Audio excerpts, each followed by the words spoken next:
Boa tarde, nós vamos iniciar a nossa atividade de hoje. E hoje é um dia especial por dois motivos. O primeiro motivo é que nós estamos comemorando hoje o Espiritismo da Terra e do Brasil, o aniversário do nosso querido Divaldo Pereira Franco. Ele faz hoje 91 anos de idade. E o segundo motivo de nós estarmos muito felizes na tarde de hoje é a apresentação da nossa querida companheira Cristina. Bem, apresentar a Cristina é desnecessário, mas em todo caso, como é nossa rotina, nós temos que fazer uma apresentação. Então a Cristina todos conhecem, nossa querida amiga Cristina Polizelli. Ela é uma grande trabalhadora da casa, ela é coordenadora de reunião, ela faz diálogo com os espíritos, ela participa de diversas reuniões na casa e há muito tempo é colaboradora da nossa instituição. Ela é médica, molecular, e o assunto que ela vai trazer para nós, acho que é a pessoa mais adequada para nos trazer essa temática, que é a questão da pineal ou epífise. O que ela vai mostrar para nós hoje, como o próprio nome diz, o elo entre o corpo e o espírito. Então ela vai explicar a função da pineal, a função desse órgão físico que serve exatamente de ponte entre as nossas atividades como espíritos, controlando de certa forma o nosso próprio corpo físico. Nós fazemos isso automaticamente, mas seria muito interessante entender como isso funciona de uma forma mais clara e mais objetiva. Oi? Então nós vamos ter a oportunidade de assistir hoje os esclarecimentos da nossa querida Cristina a respeito desse assunto, que é muito importante. Os que são médiums, como diria Kardec, todos somos, né? Uns mais ostensivos, outros menos, mas todos somos médiums. Então, em última análise, serve para todos nós, todas essas informações que nós vamos receber na tarde de hoje. Boa tarde. Boa tarde. Eu já cumprimentei, aqui não cumprimentei. Muito obrigada pela presença de vocês aqui, que vieram me assistir.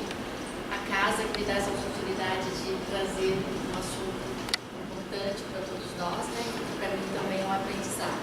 Então hoje nós vamos falar sobre a pineal, como disse o Edson, é uma glândula de grande importância para o nosso organismo, né? E para a nossa vida espiritual. A pineal, ela até pouco tempo atrás se considerava não ter função.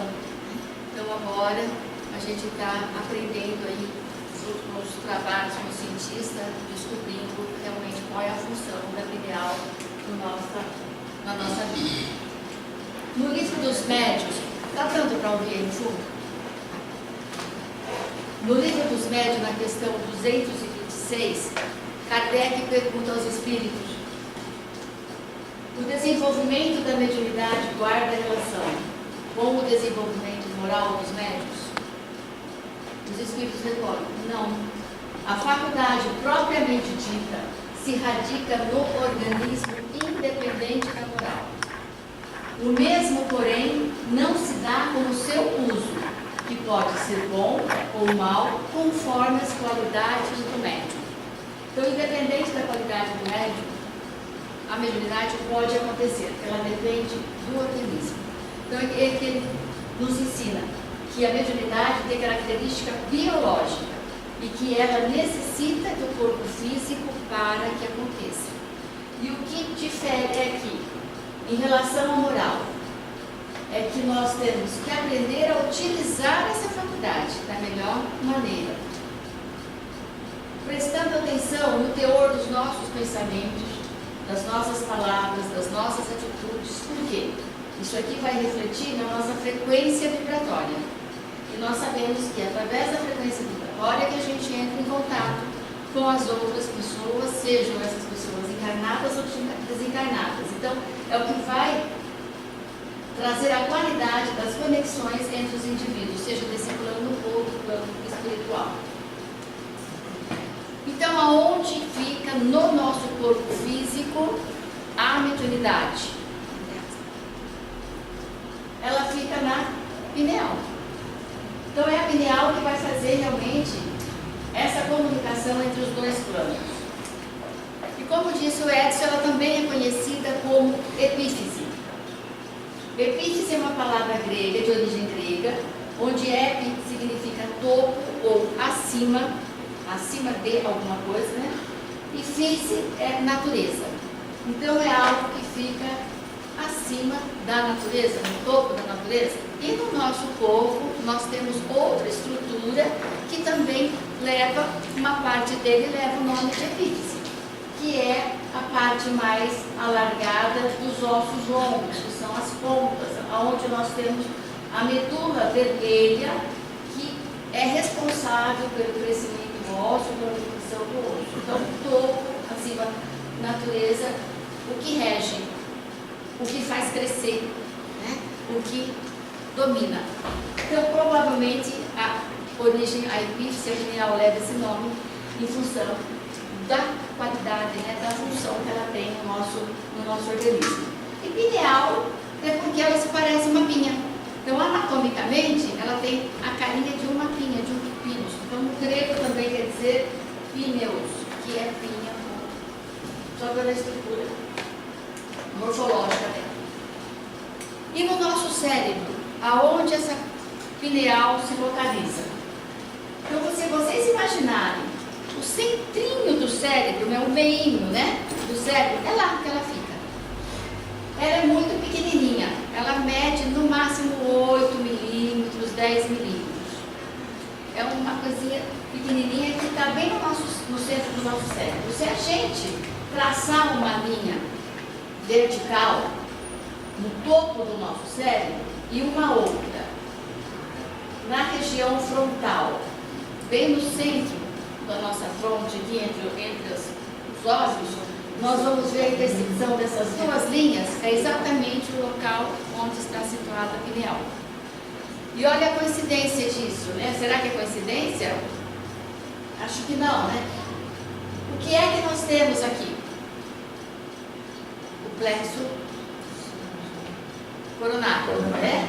Que é o sétimo chakra.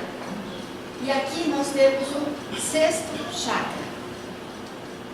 O sétimo chakra, ele é o que nutre os nossos centros de força, né? Recebe a energia do cosmos, do universo, e importante para nutrir o nosso corpo de energia e manter os outros chakras também em funcionamento. E o sexto chakra é conhecido como a terceira visão. Quem já leu o Exame, ele tem um livro, né, Terceiro Olho, a Terceira Visão, que fala exatamente da capacidade desse chakra de ter a função intuitiva e de imaginação.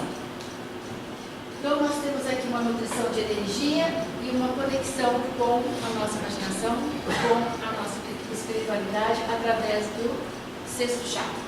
E a pineal, por acaso, ela está aí fazendo, já ia fazer uma questão. Gente, eu não estou acostumada a bater ali, não usar isso aqui. Acostuma. Eu trouxe para vocês uma imagem de autópsia, tá? Aqui são glândulas pineais de vários cadáveres, onde a gente vê a diferença de tamanho delas. Não sei se dá para ver aí no fundo, porque essa coloração, como ela é natural, é difícil de enxergar. Então aqui nós temos uma pineal um pouquinho maior, essa aqui menorzinha, com mais característica de pinha, meio espalhadinha e aqui maiorzinha ainda. Então, cada um tem a sua pineal de um formato e de um tamanho. Os cientistas, né, a gente vê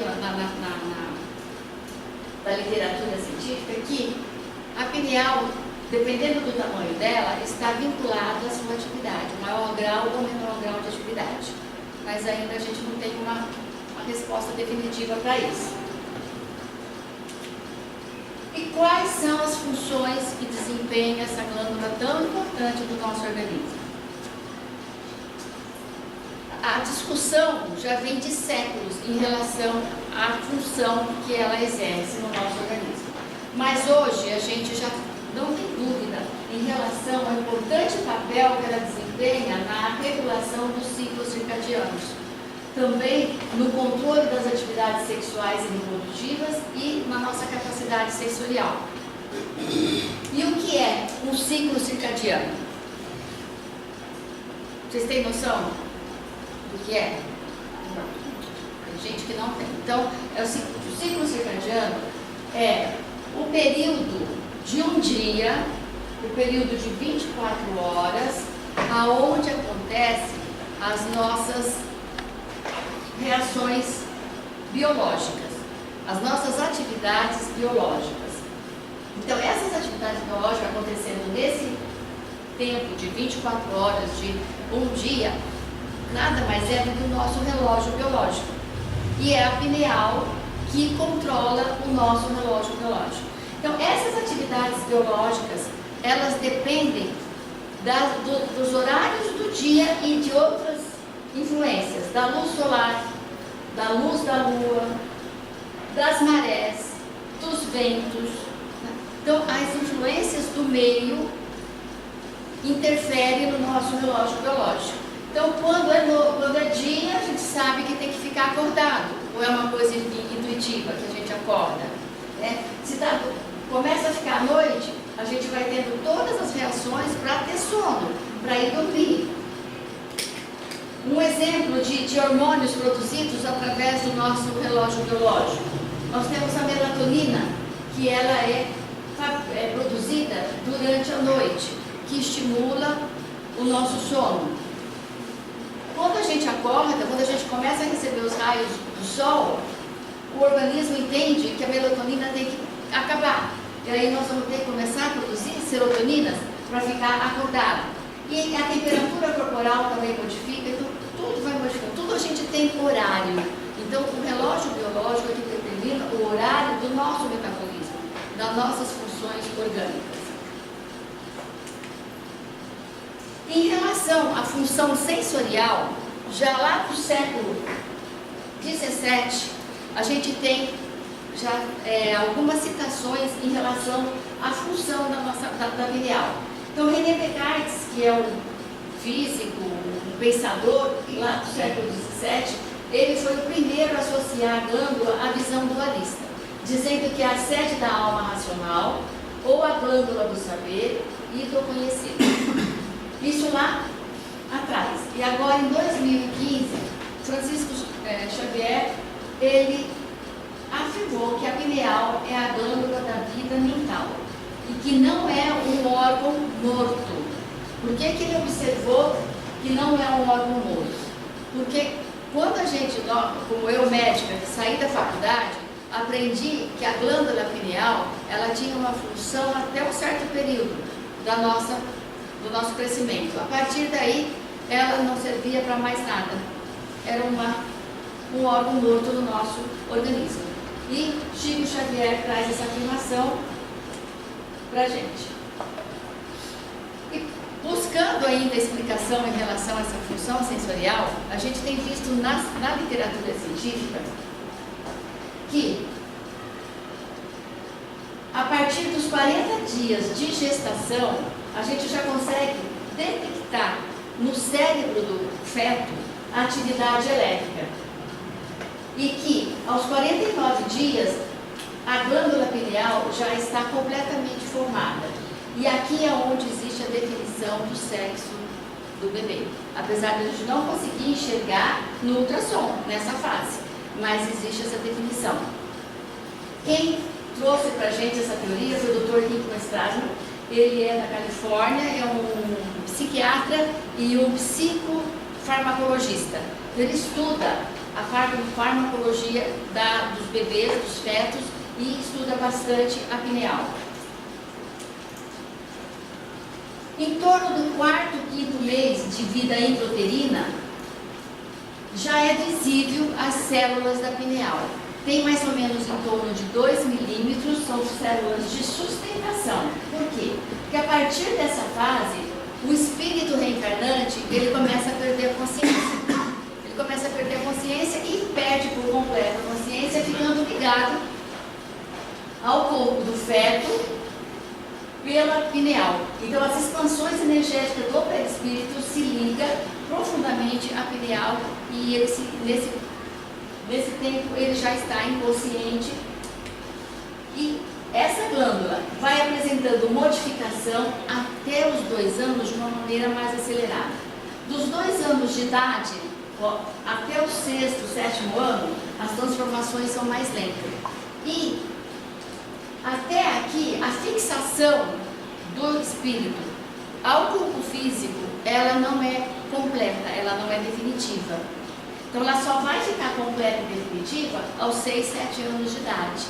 Por isso que a gente vê as crianças brincando com um monte de amiguinho invisível, né? Então, eles têm uma facilidade de percepção, né, e de comunicação com a espiritualidade até essa idade. O Vitor e a Lívia, meus filhos, eles viam as bruxinhas voando pelo teto e morria de rir. E aí vocês estão rindo do quê? As bruxadas, tudo na vassoura. Eu falei assim, mas deve ser bonitinha, porque vocês estão rindo, né? Então fica tranquila. Mas eles viam as bruxas um monte de vezes. E eu brincava com as bruxas um monte de vezes. Você permite uma pergunta? Você diz da modificação da pineal, até os 2 anos ela se modifica. Ela se modifica, porque ela já... se completa ao 7.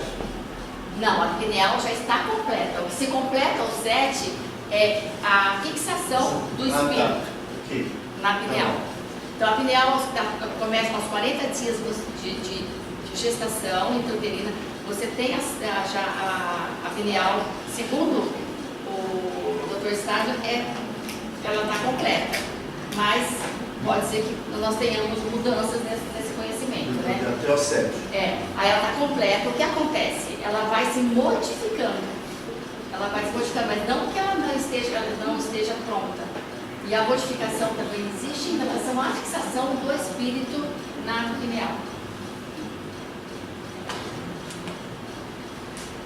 No livro Missionários da Luz, do André Luiz, nós temos um relato bastante interessante e esclarecedor a respeito da pineal e a mediunidade.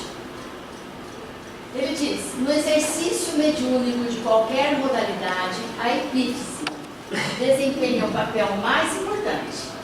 Através das suas forças equilibradas, a mente humana intensifica o poder de emissão e recepção dos raios peculiares à nossa esfera.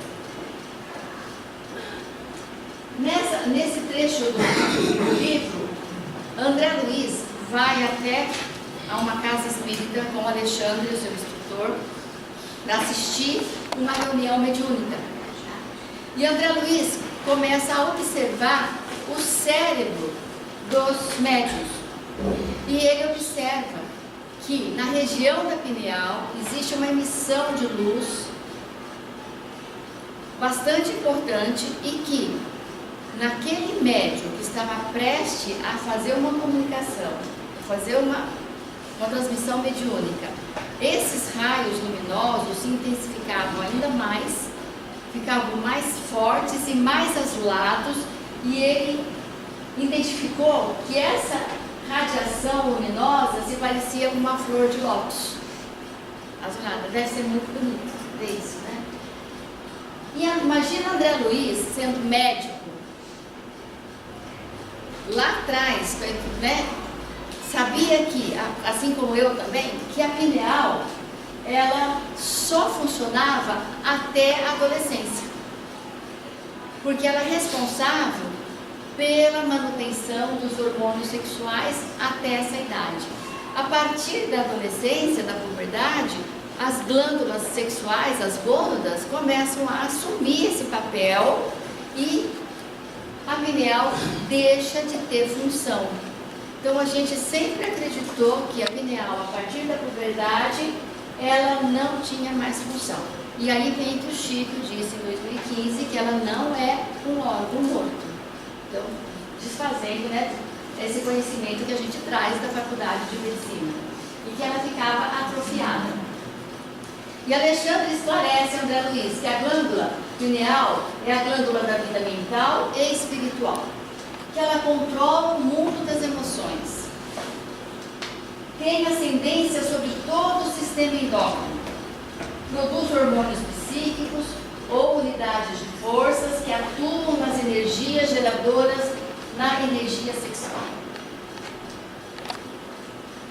Se a gente for trazer essas explicações, porque a gente conhece no nosso mundo científico, quando fala em controla o mundo das emoções, me vem assim, né? Como ela é uma glândula também que interfere na secreção de hormônios, a produção de melatonina e de serotonina são os dois hormônios que são controlados pelo relógio biológico que depende da pineal. Então aqui está, controla o mundo das emoções, sim, até quimicamente, e ascendência em todos os sistemas endócrinos. Então a pineal, através da sua força, da sua irradiação de energia, ela controla todas as glândulas do nosso organismo. E em relação aos hormônios sexuais, nós vamos ver mais à frente a importância dela e a responsabilidade que a gente tem em relação a gerir e controlar essas energias sexuais. Se a gente for buscar, através da filogênese, que é o estudo da evolução das espécies, nós vamos ver que a glândula pineal ela é muito antiga, que ela existe praticamente em todos os seres vivos. E em todos os seres vivos ela tem a função de fotorrecepção. Nos animais, tipo os peixes, os anfíbios, eles recebem esse estímulo de fotorrecepção através da cabeça, que a cabeça deles é mais delgada, não tem osso como tem a nossa. Então a luz passa pela membrana e vai estimular a pineal. A pineal deles tem células que são semelhantes às células da nossa retina. Então ela tem essa capacidade de fotorrecepção e fazer o controle hormonal, o controle emocional, o controle através desse mecanismo. Agora, nos mamíferos, como nós temos a cabeça dura, né? Dura e opaca, nós recebemos esse estímulo fotorreceptor através dos olhos, através da nossa retina. Ela que faz esse papel. E também, nos mamíferos, tem a função endócrina, né? De secretar hormônios, de controlar a secreção de hormônios. Cristina. Oi? E quem é cego? Hã? Eu. Não. E quem é cego? Quem é cego? Recebe a mesma coisa? Sim, porque a retina tem esses receptores que ele percebe, a retina percebe, aqui não, porque a cegueira às vezes não é daqui do olho, né? É de nervo, problema com o nervo óptico, é problema com o córtex cerebral, porque a gente não enxerga pelo olho, a gente enxerga pela região occipital do cérebro. Quem enxerga é o córtex occipital, o córtex não é o olho, tá? Ele só serve para receber luz e mandar. Então, eles têm também essa percepção de dia, de noite, através da pineal. Não como a gente, não é na mesma intensidade, tá? Então, como que funciona a comunicação da mensagem luminosa na gente? É através dos neurônios, através dos nervos. Então, a gente recebe a luz através dos olhos. Essa luz, ela vai pelo nervo óptico até o hipotálamo. O hipotálamo, do hipotálamo, essa mensagem, ela desce para um nervo aqui na região do pescoço, chamado nervo cervical superior, e daqui ela vem para o pineal. E aqui na pineal, esses estímulos luminosos, eles são codificados e a glândula vai reger de acordo com os Zeitbergs. O que é isso? Palavrão é isso, né? O que é o xingamento? Então a gente recebe os estímulos, esses estímulos chegam na pineal, a pineal vai identificar qual é o Zeitberg desse estímulo, para ela poder mandar a mensagem para os lugares certos. Então, os Zeitbergs, eles regem a noção de tempo e eles são emitidos para a pineal de órgãos externos, de situações externas a gente. Por exemplo, que a gente não falei do relógio biológico e que depende de sol e de lua. Então, o sol emite um tipo de Zeitberg para a pineal, a lua emite um outro tipo de Zeitberg. A lua, ela emite essas ondas eletromagnéticas que são chamadas de Zeitbergs, e quem usa muito esse termo é o Dr. Sérgio Felipe de Oliveira, que é o neurocientista da USP que estuda a pineal, né, na parte espiritualista.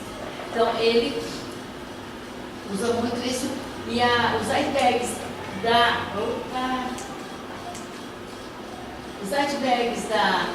da lua vai regular os ritmos dos hormônios sexuais e reprodutivos. Então, quando é noite, né, que a glândula pineal recebe essas ondas eletromagnéticas da lua, vai, lógico que automaticamente isso já é natural, que a pineal vai começar a emitir para as regiões do cérebro, das regiões corretas, a regulação dos nossos hormônios sexuais e reprodutivos. Então aí vem aquela conversa, se a mulher está grávida, dá para ter neném, aí todo mundo fala assim, a mudança de lua é tal dia, vai nascer. É verdade. Tá? Então é regido por essa influência desses raios, dessas ondas eletromagnéticas que a lua emite. Então uma gravidez de 9 meses é exatamente o número de meses de um ano lunar. E a menstruação, quando o ciclo de 28 dias, é exatamente um mês lunar. Então, veja que a energia emitida pela Lua, o poder que tem de controlar realmente o nosso relógio biológico, os nossos hormônios. Então, é verdade essa história de que quando a Lua pode correr o risco de nascer bebê, em função disso. E o outro Zeitberg importante é o Sol, que controla a nossa vigília e o nosso sono. E aí o controle do nosso sono e da nossa vigília é feito pela secreção de melatonina. Então, a partir das 6, 7 horas da noite, o sol começa a desaparecer, começa a ficar à noite, já começa a ter a emissão da informação que está na hora de começar a produzir melatonina. E a melatonina vai regular realmente a qualidade do nosso sono. Regula também o humor. Por quê? A melatonina, ela vem da serotonina, que é um neurotransmissor produzido pelo nosso cérebro e é produzido durante o dia. Então nós temos que ter serotonina em quantidade boa e adequada para poder ter melatonina à noite. Então quando a pineal começa a dar a informação de que a gente tem que produzir melatonina. Então é importante para regular o sono, regular o humor e regular a imunidade. Hoje nós temos muitos trabalhos científicos, inclusive a Unicamp tem um trabalho muito grande em relação à melatonina e câncer, em relação a diminuir a incidência de câncer com o uso da melatonina. Então ela é liberada à noite e durante o dia ela é desativada através da presença dos raios do sol. Quem faz isso? Vai dormir e fica vendo o celular. É melhor perguntar E não faz. Quem tem televisão no quarto? Você fica vendo televisão para ter sono. Né? Então, os raios de sol, eles emitem um tipo de onda, que é de ondas azuis naturais, que tem o papel de regular esse nosso relógio biológico. O Os aparelhos eletrônicos, eles emitem a mesma luz azul artificial, de ondas curtas, que na retina, os receptores da retina, recebem como se fosse a luz do sol. Então degrada toda a melatonina. Então tem gente que toma melatonina para dormir, para melhorar a qualidade do sono, e fica vendo televisão, ou senão fica no celular. Não funciona? Não funciona, todo mundo, melatonina não está funcionando. Aí você vai ver, está ficando com o olho aberto e na luz. Então hoje, para vocês não ficarem tristes, os celulares, alguns computadores já vêm com o filtro de luz azul. Tá? Aí dá para ficar até mais tarde vendo.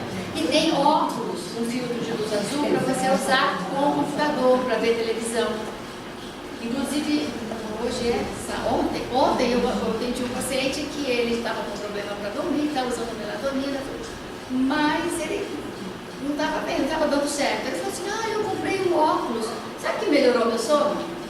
Então, eu comprei um óculos de filme, gostou?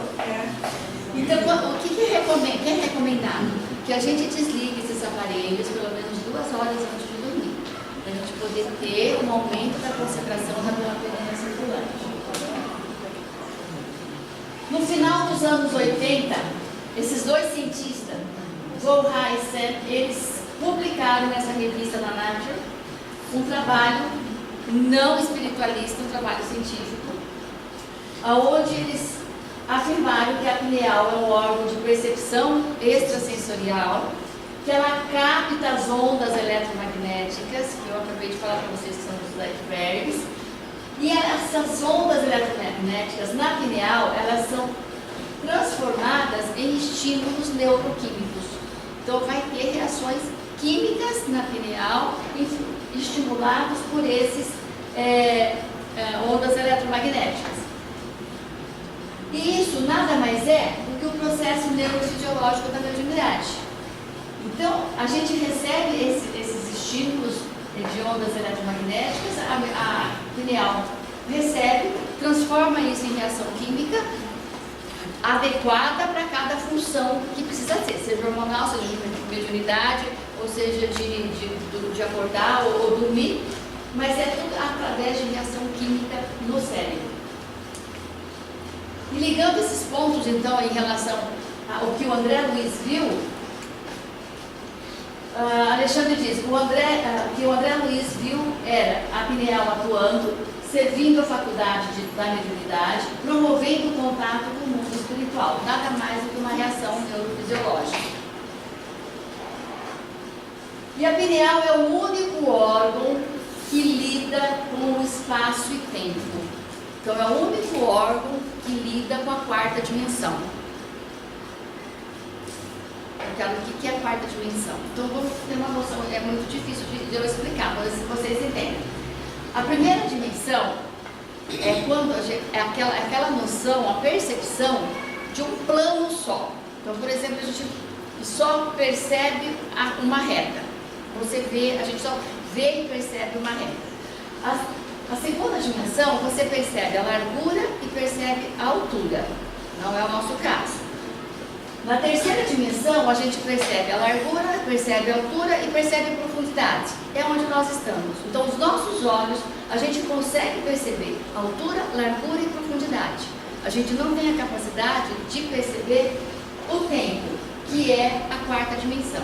Então, isso foi explicado por Einstein na teoria da relatividade. Então, a partir da explicação que some, né, que a matéria deixa de existir pela aceleração, ela passa para a 4ª dimensão. E existem alguns trabalhos, alguns cientistas, falando que existe o questionamento de que a nossa alma é um prolongamento do nosso corpo físico em outra dimensão.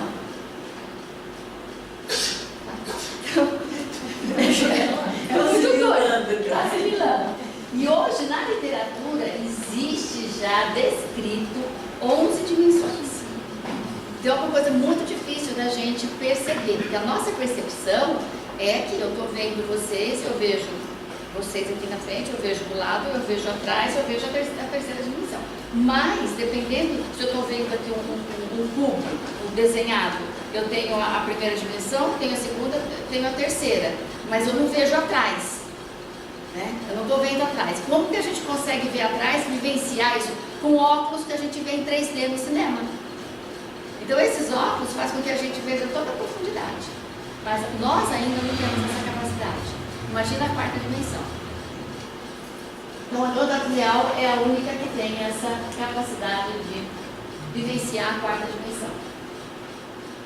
Então, a pineal, ela recebe estímulo do Sol, da Lua, né? Essas ondas eletromagnéticas, que são semelhantes às ondas eletromagnéticas emitidas pelos espíritos, tá? Que também são os Zeitbergs. Então, essas ondas eletromagnéticas, manada, seja de quem for, elas vão chegar até a pineal. Da pineal vai ter toda aquela reação neurofisiológica, vai ser codificada uma mensagem ali, que vai passar para o tálamo. O tálamo é um núcleo do nosso cérebro que ele tem a função sensitiva, a função de selecionar e de mandar a mensagem. Então, ela é a nossa caixa de mensagem no cérebro. Então, a partir daí que a pineal mandou para o tálamo vai codificar essa mensagem e vai falar, nossa, vou mandar isso para onde? Quando você tem uma mediunidade treinada e você sabe o que está fazendo, essa mensagem ela vai para o córtex cerebral. O córtex cerebral é a região do nosso cérebro que tem atividade motora, que tem atividade de raciocínio, tá? E que coloca em prática a ordem que foi mandada para ele. Então aqui a gente vai ter,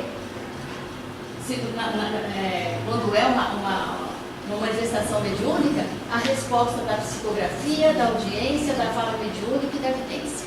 Então no córtex cerebral a gente tem os locais de cada um. Nós vamos ter aqui na frente do cérebro a fala, nós vamos ter a audição aqui na parte parietal, e nós temos a visão aqui na parte occipital.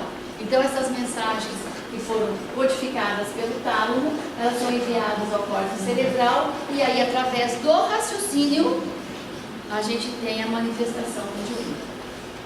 Quando você não tem uma mediunidade treinada, chega até o tálamo e do tálamo vem para o hipotálamo. O hipotálamo é um núcleo abaixo do tálamo, por isso hipotálamo. Qual é a função dele no nosso organismo, desse núcleo? É controlar as reações instintivas. Então é o hipotálamo que controla sede, fome, temperatura. Então a gente não consegue falar, agora eu vou ter fome, ou agora eu vou deixar de ter fome, né? É o tálamo através das reações químicas e bioquímicas que ele interpreta e manda essa mensagem para a gente. E o hipotálamo também controla a pituitária. A pituitária é a hipófise, que controla os hormônios de todas as glândulas do nosso organismo. Das gônadas, da tireoide, do pâncreas, da suprarrenal. Então nós temos um mecanismo de feedback nesses hormônios controlados pela pituitária. E quem controla a pituitária é o hipotálamo. Então o hipotálamo é o núcleo dos instintos. E quando você não tem uma mediunidade treinada, a resposta vai ser uma mediunidade desequilibrada. Então você fala, nossa, tem que ter inteligência, né, para poder saber para onde vai cada estímulo que a pineal recebe. E Allan Kardec, no livro dos médiuns, ele esclarece que todos os fenômenos mediúnicos de efeito inteligente se processam através do cérebro do médium. Então a gente recebe as ondas, recebe as informações, né, e quem vai decodificar e colocar em prática é o cérebro do médium. Quanto mais raciocínio, menor a chance de más influências. Quanto mais a gente conhece, quanto mais a gente se prepara, mais a gente consegue controlar essas informações que vêm até ao nosso cérebro na hora de uma comunicação mediúnica. Quem é médium aqui de efeito, né, de psicografia, de incorporação, deve entender mais que eu, porque eu não tenho nada, não sei nada disso. Não sei o que é. Não sou E ele fala que toda influência espiritual acontece mediante alguma afinidade e provoca um efeito amplificador.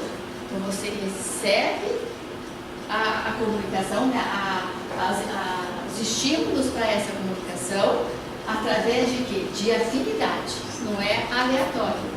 Então aí entra aquela vibração mental nossa, de como nós estamos vibrando para nos afinizarmos com o que realmente a gente pode ajudar, a gente pode resolver. E essas influências, elas são amplificadas. Ele diz, o que se irradia será associado a vibrações da mesma frequência, amplitude e amplificando as vibrações da própria pessoa. Então, o que acontece? Essas vibrações, elas são ampliadas, sejam elas positivas ou negativas. A hora que a gente recebe, nós vamos estar com afinidade ampliando essas vibrações. Por isso, da necessidade de cuidar das nossas tendências, dos nossos pensamentos, das nossas atividades, dos nossos sentimentos, porque toda essa vibração por afinidade, ela é ampliada e ela vai ter um quê? Uma resposta de emissão e de atração, aquela reação e atração do que nós estamos emitindo, do que nós estamos tentando trabalhar na mediunidade. Então, o cuidado com essas tendências, elas são importantes para que a gente seja bons canais do plano maior e porque a gente precisa cuidar do nosso corpo. Se você tem uma mediunidade desequilibrada, se você se comunica o tempo todo, se você está com a sua vibração desequilibrada o tempo todo, você está tendo influência dessas vibrações, nós vamos ficar doentes. Então, e você não vai ser um bom trabalhador, você não vai ser um bom canal com a espiritualidade no trabalho mediúnico. Então, para concluir, a mediunidade não acontece na pineal. Ficou claro isso para vocês? A pineal, ela só é um canal. Então, ela é o órgão que recebe as mensagens e que vai enviar essas mensagens para os lugares corretos para que ocorra a comunicação mediúnica. Mas só que ela tem um instrumento muito importante para que isso aconteça, que são os cristais de apatita. Então, quando a gente pensa, não, mas então a pineal, ela não é calcificada? Em parte ela é, porque ela tem os cristais de apatita, mas ela não é 100% calcificada. Ela tem cristais no seu parênquima. E esses cristais são os que recebem, que codifica essas mensagens, que leva as reações e manda a mensagem. Então a gente pode comparar isso a uma tarja de separar no carro, né? Então a tarjinha do separar lá, ela recebe uma onda eletromagnética lá do receptor, codifica aquilo e manda para, ó, é o carro tal que está passando. É a mesma coisa os cristais de apatita. A mesma, e o doutor Sérgio, ele fala que é o órgão sensor que capta as informações por ondas eletromagnéticas devido às propriedades dos cristais de apatita que converteriam em estímulo neuroquímico de forma a antena do aparelho celular para os sinais eletrônicos. Então, cada aparelho tem a sua plaquinha, né? Então, imagina o número de plaquinhas que tem na pineal, né? Para captar estímulo do sol, estímulo da lua, estímulo dos espíritos, para poder codificar tudo isso, transformar em reação neuroquímica e enviar como mensagem para o nosso cérebro para ser colocado em prática. E por isso que a gente, quando faz raio-x de crânio, faz tomografia, a gente vê esse pontinho branco aqui, ó. É a pineal calcificada.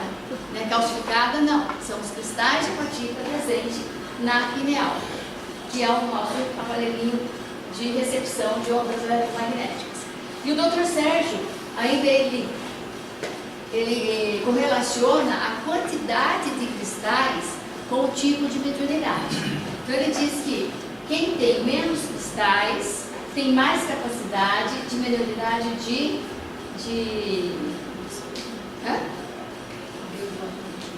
desdobramento. É isso. De desdobramento. E esses indivíduos têm maior capacidade também de emitir mais ectoplasma. E quem tem mais cristais tem mais facilidade para a mediunidade de incorporação. Agora, não é, um é melhor que o outro, tá? Então, a gente tem que tomar cuidado, falar, eu tenho menos cristais, eu sou menos médio do que quem tem mais cristais. Não tem nada a ver, tá? É só realmente a diferença de resposta aos estímulos, a quantidade desses cristais. Então, para terminar, nós espíritas, nós decidimos usar a mediunidade como trabalho. Tá? Se nós estamos aqui na casa espírita, nós estamos a fim de trabalhar, nós estamos a fim de melhorar. Né? Então, em nome de Jesus. E para sermos bons médios, temos que cuidar do espírito, do corpo, com consciência e responsabilidade. Então, o conhecer, o saber da importância que tem o nosso corpo físico, que tem o nosso cérebro, que aguarda essa glândula tão importante, né? Reforça ainda mais todo o cuidado que a gente tem que ter com o nosso vaso corporal, que é a casa do nosso espírito. Né? Então, que a gente traga isso para a nossa realidade.